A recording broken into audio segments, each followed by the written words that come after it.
In a world where so many people are confused, so many people are pretending to be somebody else, so many people are just trying to look for their own identity, and where so many are just desperately trying to blend in as a way to buy time and find who they really are.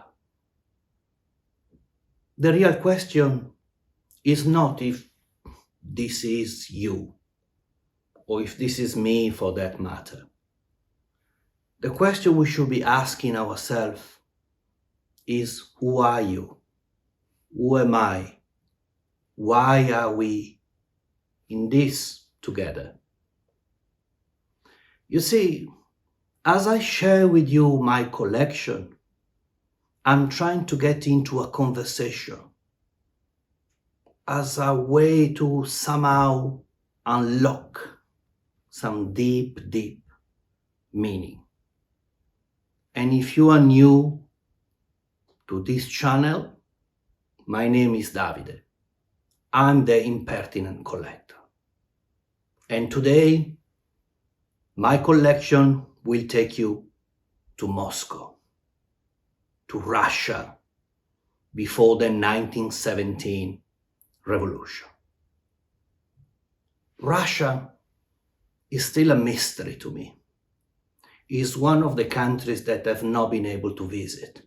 And in fact, I'm still desperate to go to St. Petersburg and to go through the collection of the incredible Hermitage Museum. So, what I know about Russia is that it's a vast culture, vast country, with the most diverse culture, from west to east. And I know that is a country deep in its own contradictions, full of wonders. And again, from an outside point of view, beautifully obsessed with its past, and therefore rich in that nostalgia for the long gone and forgotten traditions. And it is one of those traditions that I like to share with you and somehow revive with you today, thanks to one of the objects in my collection. And the tradition is the very old tradition of bread and salt. Now, let's take a few steps back. Strictly speaking, from a Western culture perspective, to be more accurate, from an Indo-European perspective, what has reached us from antiquity through the old text is that a combination of these 6 ingredients were part of any ritual, either the beginning or the end. And so those ingredients were in fact salt, oil, honey, bread, wine, and pomegranate. And in fact, we know that if we go back to the Gospels, including the one that the church has removed from the wide public because they were not considered in line with the dogma that took shape in the 4th, 5th century. If we take the Old Testament and the Jewish Talmud, the early books of Genesis and all the other that are part of the Jewish scrolls. If we take the Egyptians' Book of the Dead, if we take the Sumerian Gilgamesh, And if we take the thousand and thousand years old Indian Vedas, they all have these elements as part of the ritual. But in 19th century Russia, there was one particular tradition related to bread and salt. And that because newly wedded couples were gifted, especially when they were going to the new home, with bread and with salt. And that because bread represented the prosperity, a wish for them never to go hunger, and salt represented the flavor, the zest of life. So there was both, a wish to have abundance and savor, which, is itself is quite extraordinary. But if you were part of the upper class, or if you were part of the aristocracy, or if the recipient of this tradition were part of the aristocracy or the upper class, the bread had to be freshly baked, but the salt would have to come in a very special vessel. And so, let's say hello to Anatoly Apollovich Arzebajev, who in 1889 put his stamp on few places on the vessel made of silver that is holding the salt, for the salt and bread tradition for the newlywed, where you have this basically throne that represents the foundation of the new family. May you sit on salt, that is the flavor of life, and might be you in a position to share the bread. And so what this particular throne of mine is telling us, in all its intricate, decoration, and with the seat, the lift, and the inside has to be lined in gold, another of the precious elements, is that somebody who have just been married and have just been moved into a new house has received this wonderful gift. But with this gift, you had this wonderful, wonderful tradition. A tradition that unfortunately, when in October 1917, the Russian Revolution took the power, toppled the regime, and put an end to the reign of the Romanov in a very abrupt, brutal, and violent way.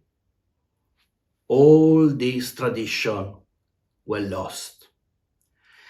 And they were lost because it's not only the aristocracy that has been hunted down, it's not only the upper class, but very much anybody that was somehow labeled either as bourgeois or working for the bourgeois. And so with them, we lost all the servants, we lost all the artists, we lost all the unknown artisans that produce all sorts of artworks, from my point of view, from the benefit of everybody. And so, the goldsmith, the silversmiths, the jeweler, the cooks, all the things that matter to me all those pleasure together with the home that I pursue for my whole life, have been taken away. And,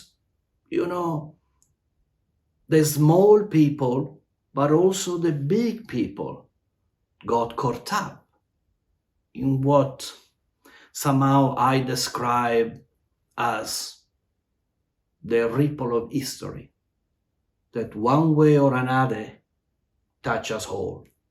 And if you are unfortunate to be at the epicenter of an event, your entire life is destroyed. Destroyed like the life of Karl Gustavovich Fabergé, who barely managed to escape St. Petersburg with the last train, whose children and wife had to abandon their own palace in the middle of the night, in the middle of a snowstorm, and again barely reach Poland, and then afterwards they were reunited in Geneva, where Karl died a broken man in 1920, knowing that everything that his father, the founder of Fabergé, had built, and everything that he built, and everything that he was hoping to hand over to his children, has been lost forever. And so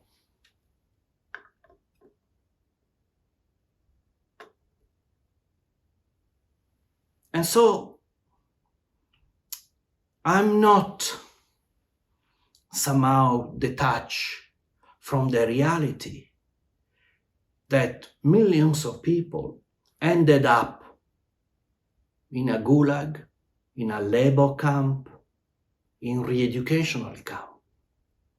And many of them, you can argue, they were guilty of arrogance, for sure, indifference, for sure, but also guilty of that sophistication that put them in a position to enjoy the simple things in life. And there is nothing more simple and yet sophisticated than gifting somebody with bread and salt in a specially made silver throne that becomes the vessel of the salt. And so as I leave you today, if you are in a mood for some sort of a recommendation, I'm perfectly aware that I would have followed the fate of the people who stay behind, because brutality is not very part of the world in which I've been brought up and lived. And I probably wouldn't have left. I would have thought that, being the optimist that I am, things could only improve. And so my advice for you, if you are confused, if you are in search of yourself, go for beauty. Because where beauty is, there is the seed of that divinity that is part of each one of us. In you, in me, in everybody. And beauty might mean different things for me and for you. It certainly does. But at the end, even if you don't have art at the center of your definition of beauty, for certainly you have nature. For certainly you have the emotion that link you to the good memories that you form, the good memories that you are hoping to create for your offsprings, the memories of the people that are no longer with us, but that they are not forgotten.